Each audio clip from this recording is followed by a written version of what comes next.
प्रचण्ड भन्ने मान्छे त के हो भने जस्तो गरिकन नि प्रचार भयो, जबकि त्यो त्यस्तो थिएन। कहीँ न कहीँ राष्ट्रिय सहमति बनाउने भन्ने नै थियो। पछि तपाईहरुले यो पनि देख्नु, त्यो सहमति बनाउने उद्देश्यको साथ नै प्रधानमन्त्री म र केपी ओली बालुवाटारमा एउटा बैठक, किनकि केपी ओली माधव भएको ठाउँमा आउनै नचाहने, अनि मैले पहिल्यै माधवजीसँग कुरा गरेर अब तपाईलाई त उहाँले चाहिँ अब भएपछि उपस्थितै हुनुहुन्न, त्यसो भएर तपाई चाहिँ हाम्रो कुरो मिलेकै छ, हामी कुरा गर्छौँ भनेर उहाँ समेतको सहमति लिएर अनि हामी बालुवाटारमा बैठक बस्यौँ। परिमार्जन बिना संशोधन हुँदैन भन्नेवाला हामी पर्यौँ। हामीलाई त्यही भन्न दिनुहोस्, तपाईहरु मिलेको चाहिँ मिलेर पास गर्नुहोस्, यसले के फरक पर्छ भन्ने प्रस्ताव थियो मेरो। मलाई लाग्छ त्यो प्रस्ताव पनि राष्ट्रिय सहमतिको एउटा विकल्प थियो, त्यो समझदारीबाट यसलाई टुङ्ग्याइदिने विकल्प थियो। तपाईहरु विपक्षमै हाल्नुहोस्, हामी पक्षमा हाल्छौँ, जिते जिते ठिकै छ, हारे पनि ठिकै छ, गठबन्धन चाहिँ नतोड्ने भन्ने एउटा जेन्टलम्यान एग्रिमेन्ट जस्तो भयो।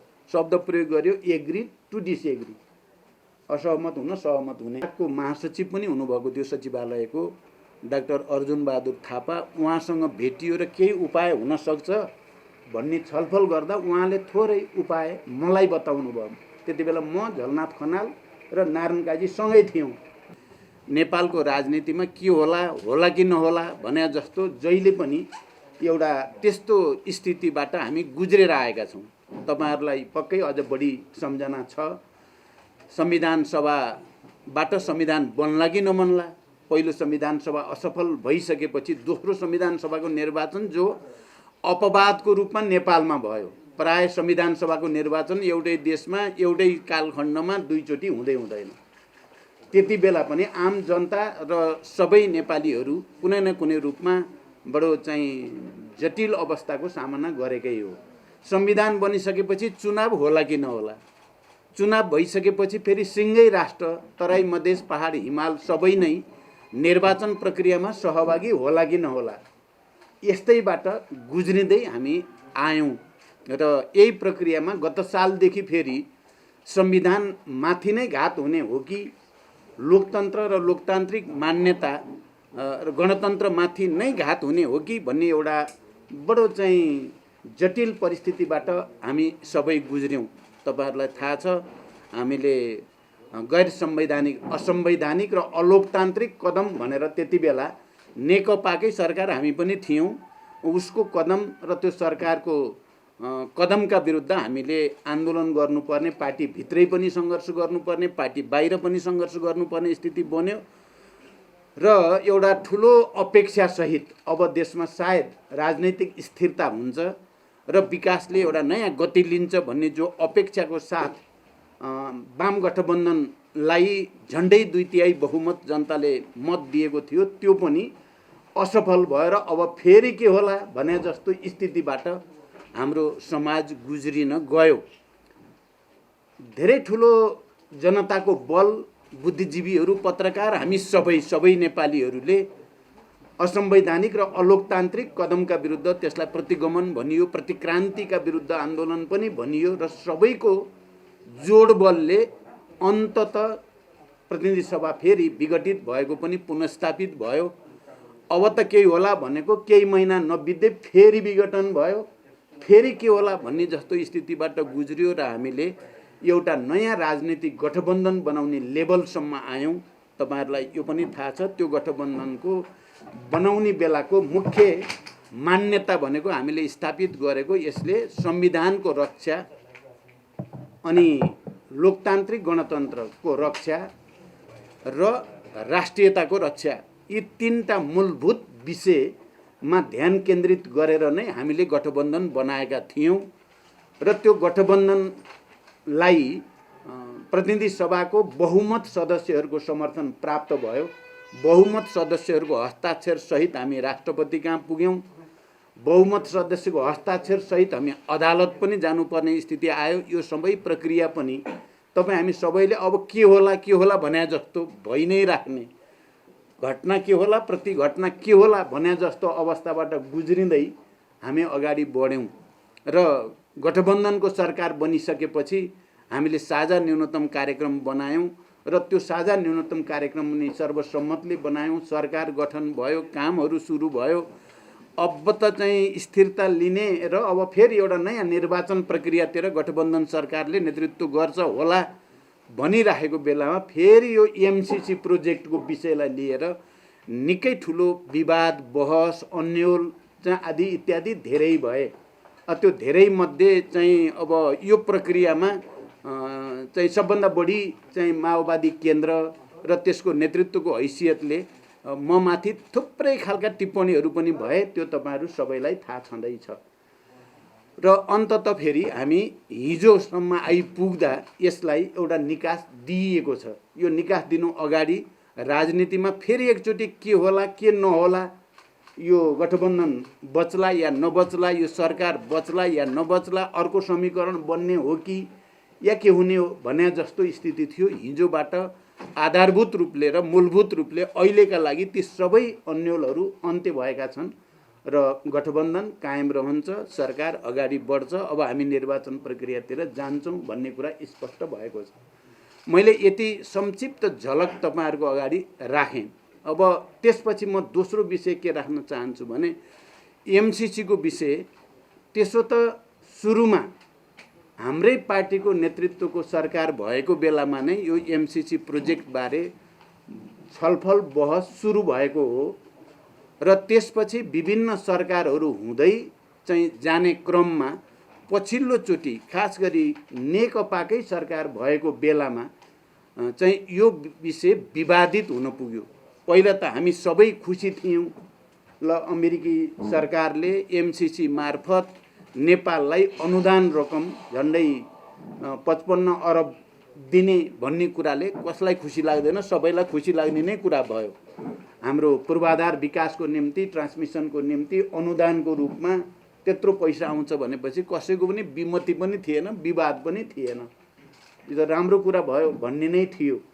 तर नेकपाको सरकार भएपछि यो विवादमा त्यति बेला अलि गम्भीर ढङ्गले आयो जति बेला यो सम्झौता एमसिसी प्रोजेक्टलाई आइपिएस को अंग भनेर भनियो।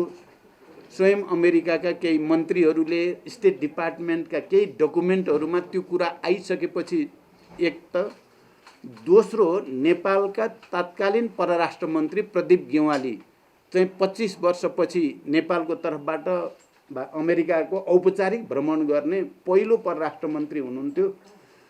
उहाँ गएपछि चाहिँ नेपाल पनि आइपिएसकै सदस्य भयो भन्ने खालको समाचार बाहिर आयो र त्यसपछि यो विषय अझ बढी विवादमा तानियो, बहसतिर तानियो। त्यसपछि पहिला ओरिजिनल यो सहमति हुँदा यसलाई पार्लियामेन्टबाट रेटिफिकेसन गर्नुपर्ने, अनुमोदन गर्नुपर्ने भन्ने केही पनि प्रावधान थिएन।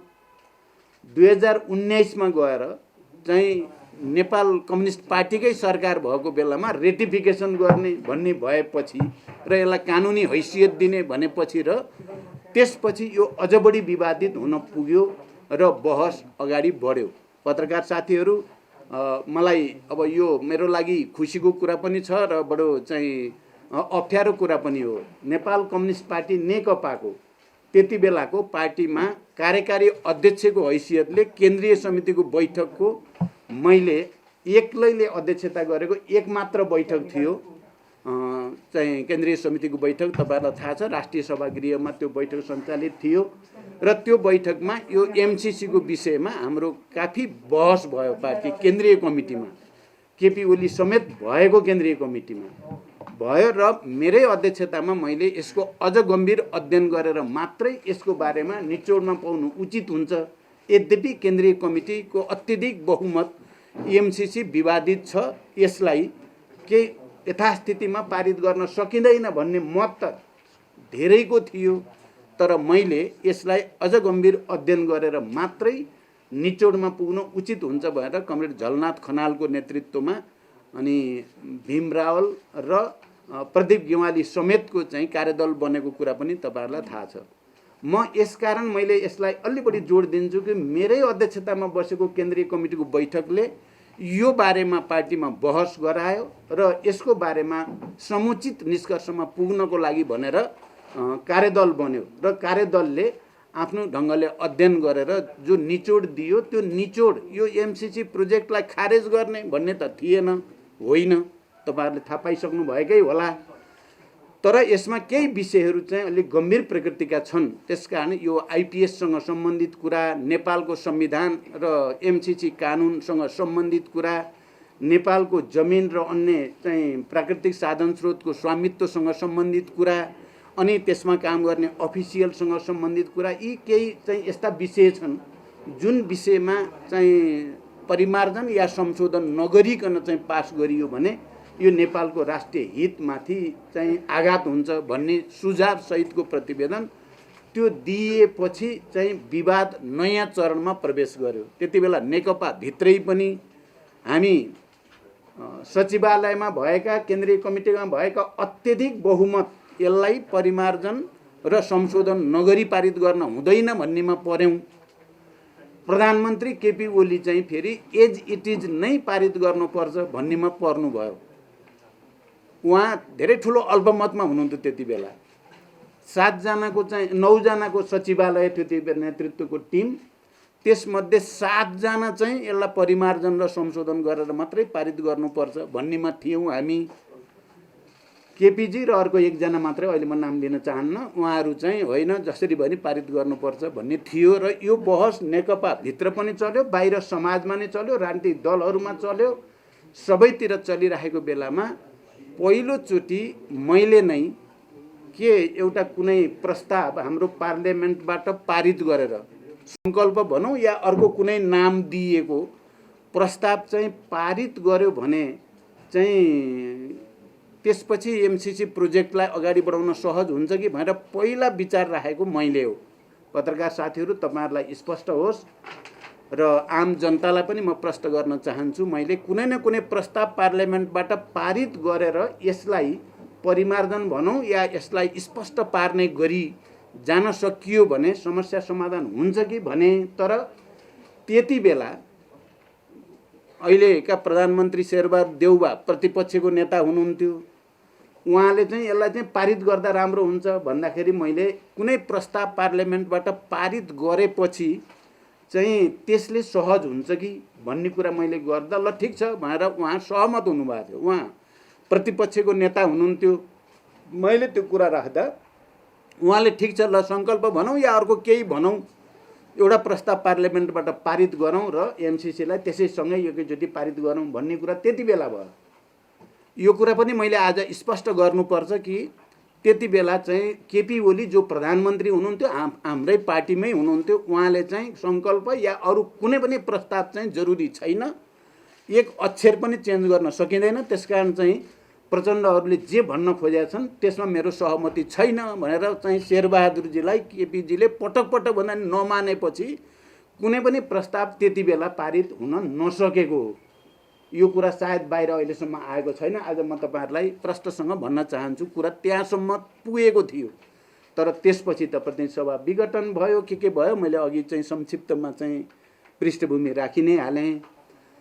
र पछि चाहिँ जब विवाद चर्किँदै गयो, यता गठबन्धन बन्यो, हाम्रो चिन्ता चाहिँ के हो भने यो विषयले कहीँ कतै हामी जो प्रतिगमनका विरुद्ध लड्ने भनेर आन्दोलित पनि भयौँ, संविधानको रक्षा, संघीय लोकतान्त्रिक गणतन्त्रको रक्षा, समावेशी समानुपातिकताको रक्षा भनेर सडकबाट र सबैतिरबाट सबै सेक्टर आन्दोलित भएर हामी पुनर्स्थापित भयौँ र अब अलिकति सुरक्षित भयौँ कि भनेको त एमसिसीको कारणले फेरि राजनीतिक दलहरूमा विभाजन, समाजमा विभाजन, राष्ट्र नै विभाजित मानसिकतामा जान थालेपछि मैले चाहिँ यो विषय चाहिँ यसो भयो भने यसको कालान्तरमा या अन्तत हुन के जान्छ भने फेरि संविधानमाथि घात, फेरि लोकतन्त्रमाथि घात होला कि भनेर मैले यसलाई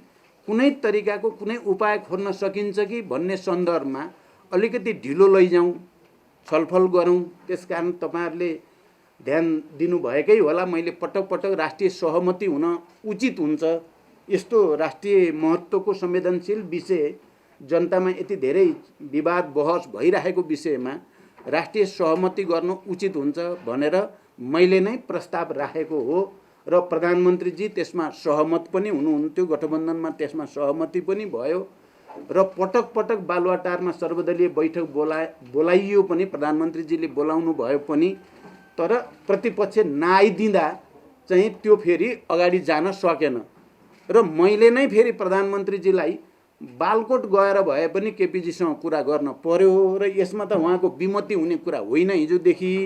त्यही कारण राष्ट्रिय सहमति गरेर कसरी यसलाई अगाडि बढाउने टुङ्गोमा लैजाउँ भनेर मेरो सुझाव चाहिँ मैले पटक पटक प्रधानमन्त्रीलाई दिएँ र त्यति बेला राष्ट्रिय सहमति बनाउने उद्देश्यले नै प्रधानमन्त्रीजी बालकोट गएर पनि यसमा तपाईँले मद्दत गर्नु पर्यो पनि भन्नुभयो। तर चाहिँ नेकपा एमाले केपीजीले अर्कै इस्यु जो लिएर चाहिँ सदन अवरोध गर्नु भएको छ, त्यही नै सभामुख हटाउनु पर्ने, 14 जना सांसद गैर सांसदलाई सांसद हुन आदि इत्यादि तपाईँहरूले बुझिराख्नु भएकै छ। त्यही कुरा भन्नुभयो भन्ने भयो र त्यो सम्भव भएन। अब यतापट्टि दबाब बढ्दै गएपछि मैले प्रधानमन्त्रीसँग समेत बसेर हामी सकारात्मक ढङ्गले नै सोध्दैछौँ, हामी सबै दलहरूको बिचमा अनि समझदारी बनाउनु परेको छ। मैले त्यहाँ चाहिँ गरेको पत्रकार बुद्धिजीवीहरूसँग पनि हामी सहमति समझदारी बनाउन कोसिस गर्छौँ र हामी अन्ततः यसलाई सकारात्मक ढङ्गले नै ल्यान्डिङ गर्छौँ भन्ने पत्र लेखियो।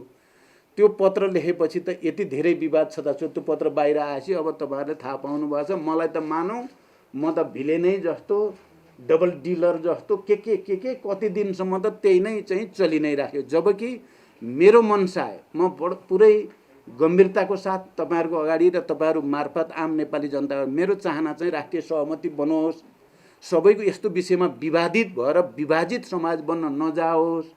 यसकै कारणले संविधानै फेरि खतरामा पर्ने, लोकतन्त्रै फेरि खतरामा पर्ने हो कि भन्ने जो चित्र देखिन थाल्यो त्यस्तो नहोस् भन्ने मात्रै मेरो मनसाय थियो।